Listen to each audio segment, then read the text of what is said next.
Welcome to Speech and Debate Family Night 2026. So thanks for coming out tonight. We have our middle school, we have some middle school people in the house, our high school team, most important, our family that supports us. And I see a couple of judges in the house, and I'm really excited tonight, judges. I'm so excited for you guys to actually see the pieces. Callie, I have a question off the top of my head. In your opinion, what would you say is the best Brothers Grimm fairy tale to use as a parallel to the tragedy that is human trafficking? Well, I'm very glad you asked me that question because I would have to say, once upon a time, a poor Roman and his wife lived on the edge of a great dark forest with their two children, Hansel and Gretel. Now, these children had dreams. Gretel's was peaceful of angels circling the moon. Hansel, however, had nightmares.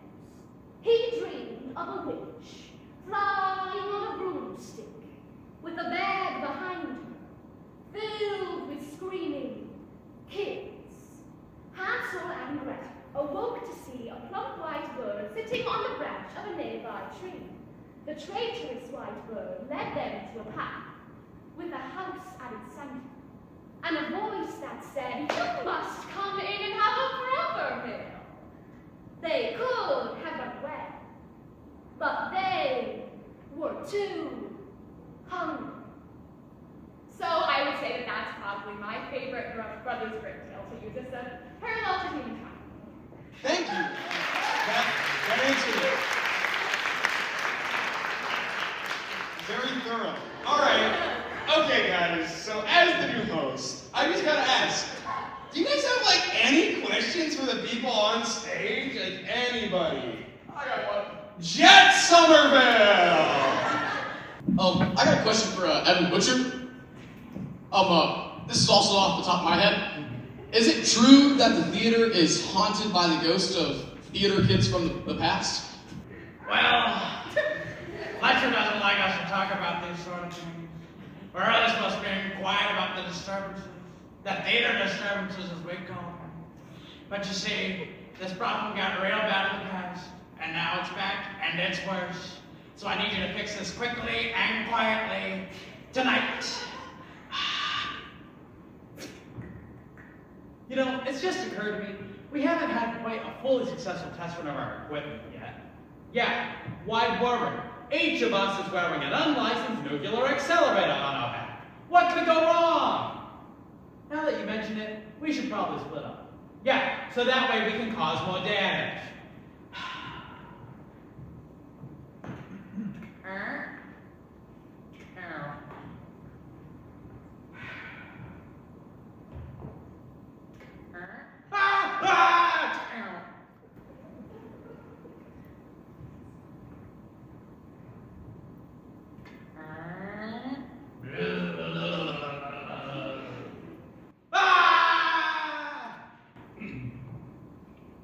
Around 18% of Americans experience a paranormal phenomenon known as ghosts. I am one of them. She just left me on red. Ghostbusters by Dan Aykroyd. And cut!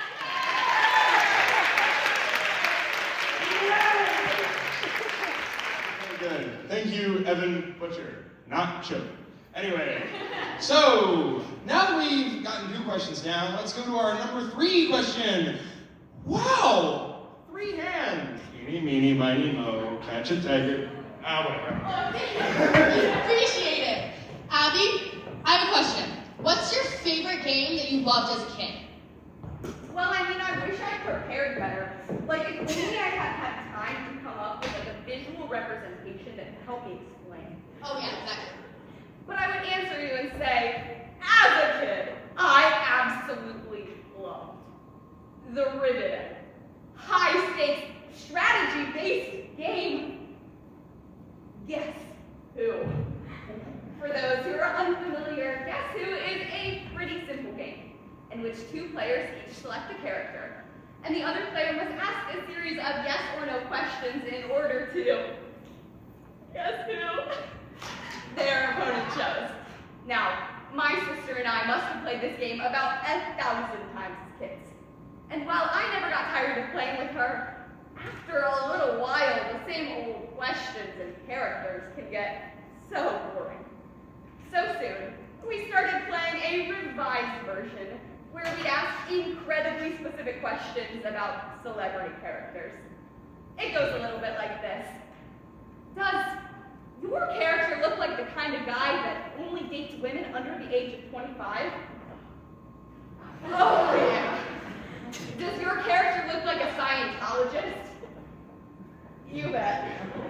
And finally, does your character look like they're handling the divorce well? Yeah, not even a little bit. Thank you.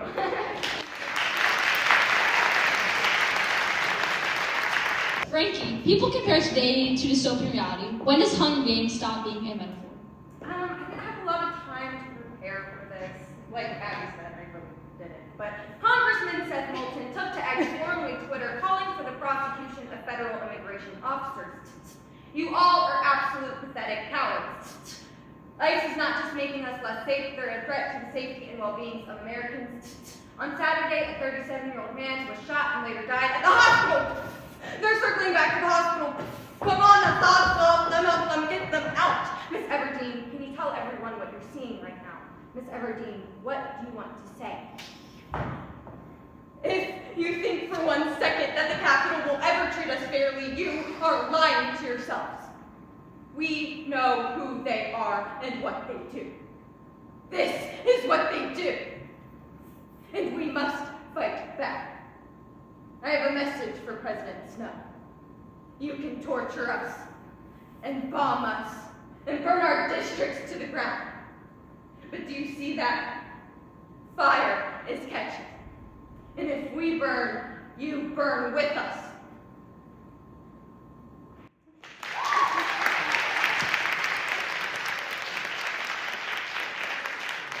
Anyway, I don't know. Does anyone want to ask a question? Anyone in the crowd? We good? We done for the day? All right, everybody, let's head for it. Just like in a spur of ideas, in your opinion, what should high school students be more educated about? Oh, I'm so happy you asked. When I told my friends I wanted my senior speech to be about reproductive education, I got a lot of different feedback. A lot of empowering and supportive messages that made me really excited to speak today. And a lot of others, like Anna, reproductive education in front of adult judges in Ohio.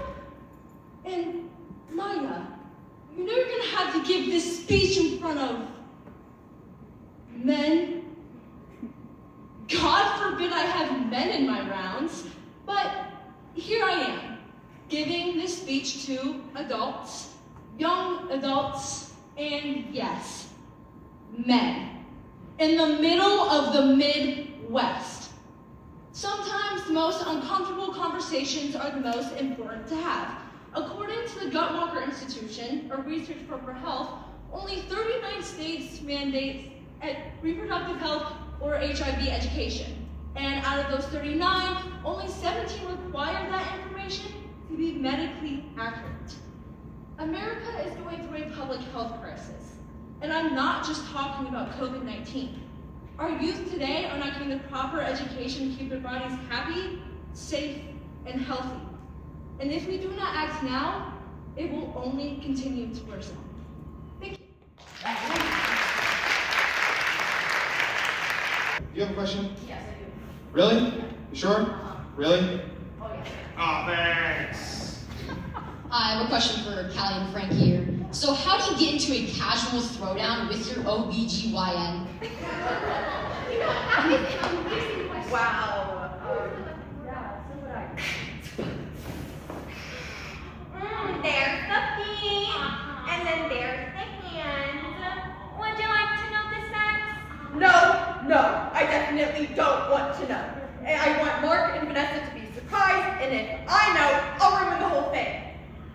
I'm Mark and Vanessa, your friend at school. No, they're the people adopting the baby. Oh, well, thank goodness for that. What is that supposed to mean? see a lot of teenage mothers come through here. It's obviously a poisonous environment for a child to be raised in. How do you know I'm so poisonous? Like, what if the adopted parents turn out to be evil molesters? They could be utterly negligent. Maybe they'll do a far worse job of raising a kid than my imbecile stepdaughter. Have you ever thought about that? No, I guess not. What's your job title? Exactly. Excuse me? I said, what's your job title, Miss? I'm an ultrasound technician, ma'am. Oh, well, I'm a nail technician, and frankly, I think we both ought to stick to what we know. What are you talking about? You think you're so special because you get to play picture pages up there? My 5-year-old daughter could do that. And let me tell you, she is not the brightest bulb in the tanning bed. So why don't you go back to night school in Nintendo and learn a real trade? Ah! Bren, I love it. You're a jerk. Thank you.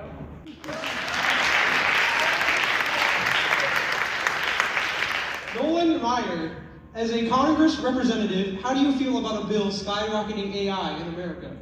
You know, I really wish I had something on me, some sort of speech, that I could give.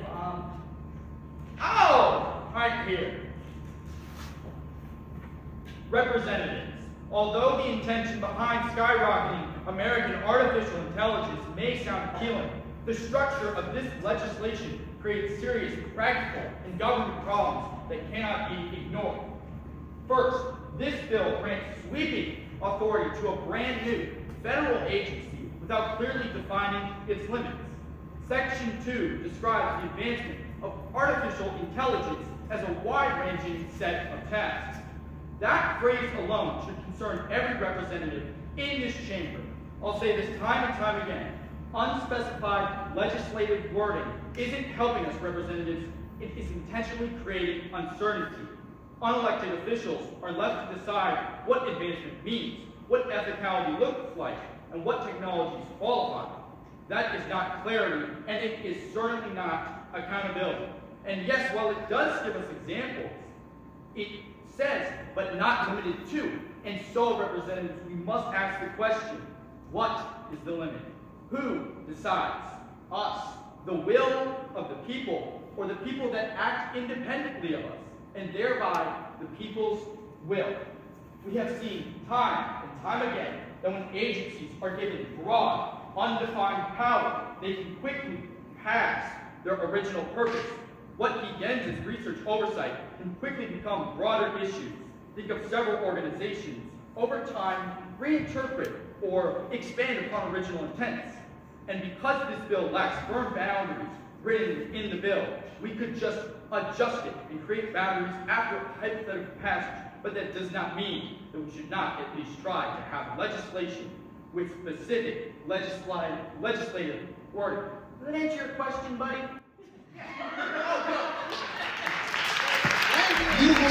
Beautiful speech, Nolan. Just one more time, everybody. These people, these seniors have worked so hard. 4 years being at this school, and they've done so much great stuff. Can we have a standing round of applause for each of them? They've done so much work.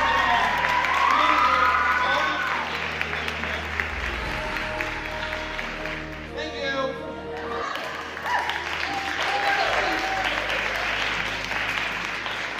Hayden didn't know that he was going to have to do that. Like, he was just riffing. Hayden, well done. I was like, oh, really? All right, so folks, you've seen a representation up here of, let me see, how many different events? We saw an informative 6, 7 events.